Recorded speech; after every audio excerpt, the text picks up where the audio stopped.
रामू एक छोटा किसान था जो उत्तर प्रदेश के एक छोटे से गांव में रहता था। उसके पास थोड़ी सी जमीन थी, लेकिन उसमें ही वह अपनी पूरी जिंदगी बिता रहा था। रामू पढ़ा लिखा नहीं था, लेकिन उसे खेती का अच्छा अनुभव था। वह हर रोज सुबह सूरज उगने से पहले उठता, खेतों में जाता और देर शाम तक काम करता। उसकी मेहनत ही उसका सबसे बड़ा हथियार थी। रामू की जिंदगी में सबसे बड़ा सपना था कि उसका बेटा पढ़ लिख कर बड़ा आदमी बने और खेती को एक नया रूप दे। लेकिन हालात हमेशा उसके अनुकूल नहीं रहे।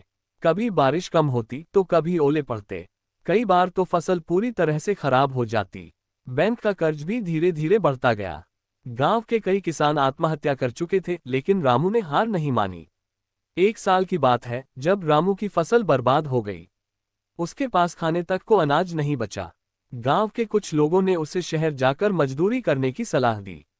लेकिन रामू ने कहा, यह मेरी जमीन है, मेरी माँ के जैसी। इसे छोड़कर नहीं जाऊंगा। रामू ने फिर से मेहनत शुरू की। उसने खेती के नए तरीके सीखे, जैविक खेती, ड्रिप सिंचाई और समय पर बुआई।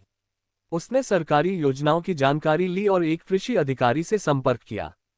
अगले सीजन में उसने जैविक सब्जियां उगाई और शहर के बाजार में बेचना शुरू किया। धीरे धीरे उसकी मेहनत रंग लाए। उसका उत्पाद अब आसपास के गांवों में भी बिकने लगा।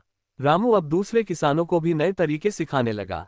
उसने एक छोटा सा किसान समूह भी बनाया, जिससे सभी किसान मिलकर खेती करते और अच्छा मुनाफा कमाते।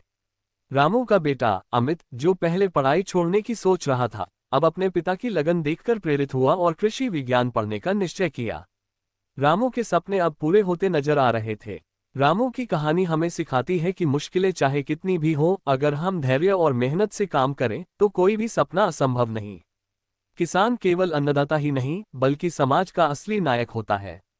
ये कहानी हर उस किसान की है जो मिट्टी से सोना उगाता है और बिना किसी शोर के हमारे